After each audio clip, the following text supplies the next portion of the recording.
Look closely at Jakarta, a megacity where entire districts now flood even on ordinary days, where traffic can grind a 10-kilometer trip in 2 hours, and where the ground beneath millions of residents sinks a little deeper every year. Indonesia's answer isn't a patch or a quick fix, it's a full-scale escape plan.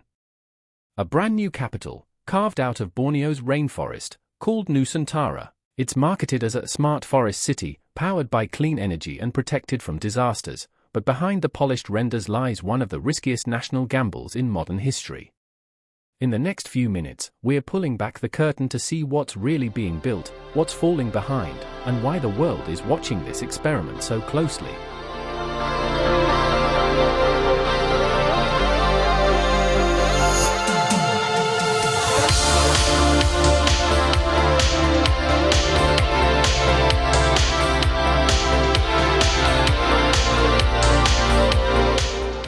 Nusantara sits in East Kalimantan on the Indonesian side of Borneo. The original planning documents estimated total investment at roughly $30 to $35 billion, divided over 5 phases through 2045, with a long-term population target of about 1.9 to 2 million people. However, as of 2025, the project has been scaled back. The new government has reduced state funding, and the city's status was redefined from a full national capital shift to a political capital, narrowing some of the original ambitions. Private investment that was expected to carry much of the cost has underdelivered, slowing commercial and residential development beyond the core governmental zone. As a result, while the old numbers remain as official targets, they now function more as aspirational benchmarks, not guaranteed outcomes.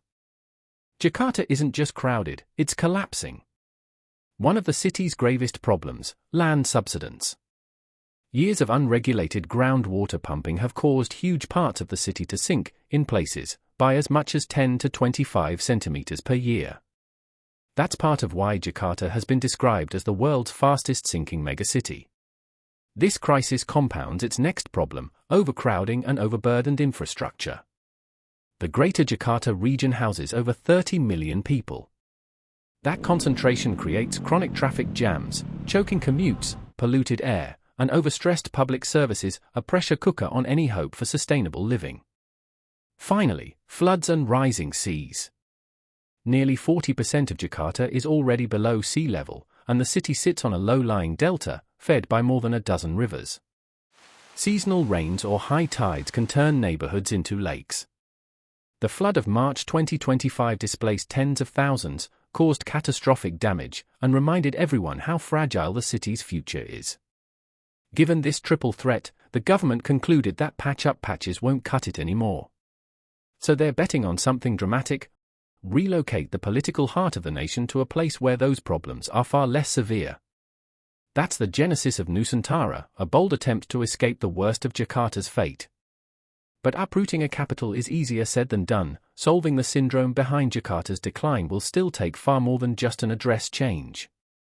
Imagine a capital rising out of rainforest instead of concrete sprawl. That's the core vision behind Nusantara. The master plan builds the city around green corridors, wetlands, and preserved forest, with as much as 3/4 of the area planned to remain natural.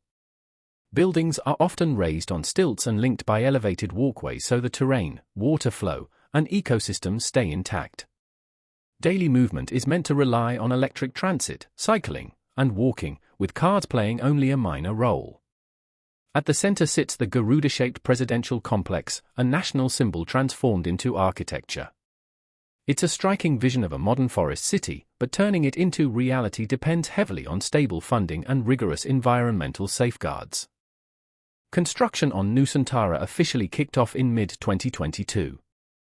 The government prioritized what they call the governmental zone, building access roads, utilities, and key institutional buildings first, to allow a partial relocation of state functions even while the rest of the city is still being assembled. At the center sits the Garuda Palace, the new presidential complex.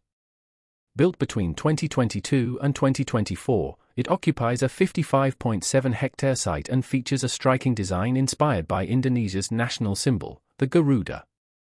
As of 2024, the palace was completed, and by August of that year, the city hosted its first major symbolic national event, the Independence Day. Beyond that core, progress has been patchy. According to a 2025 report, only about 800 hectares of the planned 6,600-hectare core government area have been developed. That's barely over 10%. On the financing front, between 2022 and 2024, the state spent roughly $5.5 billion on Nusantara. For 2025 to 2029, the new administration has earmarked $2.97 billion for the project's next phases, though many critics say that's a steep cut compared to the initial momentum. So yes, tangible progress has been made.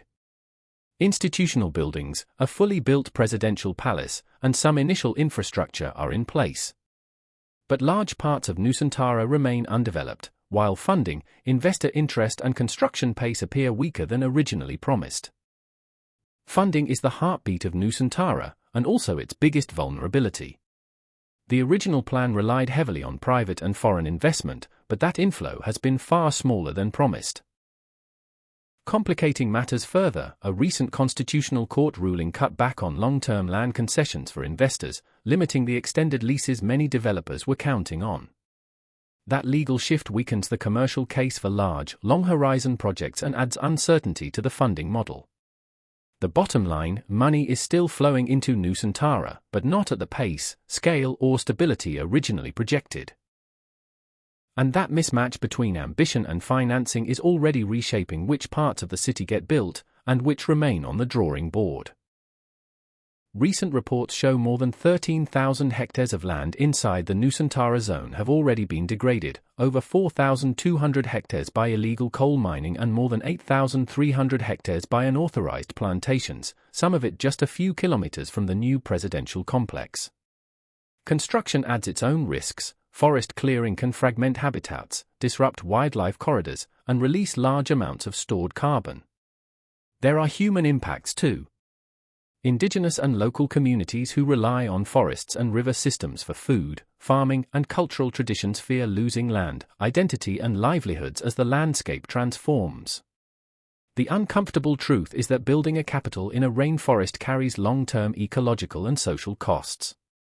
Without strict protection and real remediation, Nusantara's green city promise could remain a vision on paper rather than a reality on the ground.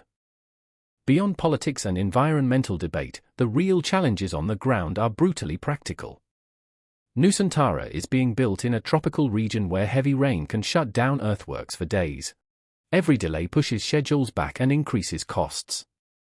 Moving materials deep into Borneo is another hurdle. Long supply chains, difficult terrain, and limited port capacity slow the arrival of steel, concrete, and specialized equipment.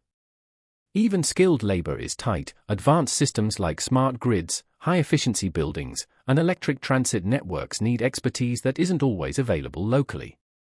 Then there's the political shift. Nusantara began as one president's flagship vision and is now being reshaped under another, with scaled-back budgets and a redefined role for the city. These changes affect momentum, investor confidence, and long-term planning. Together, they raise a very real risk: partially completed districts, stranded infrastructure, and a capital that never reaches the scale or vitality promised. In megaprojects, alignment is everything, and Nusantara's future hinges on whether execution, funding, and political will can stay locked together. Nusantara is one of the most high-stakes experiments of the century, a bold attempt to reinvent not just a city, but the way Indonesia governs and grows. Its vision is sweeping, yet its path is lined with financial, legal, environmental, and social tests that will determine what truly emerges from the blueprint. The next few years will reveal whether Nusantara becomes a genuine shift toward resilience and decentralization, or a scaled-down political project that never reaches the scale of its original dream. Indonesia is rewriting its future on a blank canvas, but whether Nusantara becomes a model city or a cautionary tale is still undecided. What do you think this experiment will become? Drop your take in the comments, and tell us which part of this megaproject you want a deeper dive into next. If you're fascinated by cities that shape the world, hit subscribe, because here at Global Builds, we follow the projects that define tomorrow.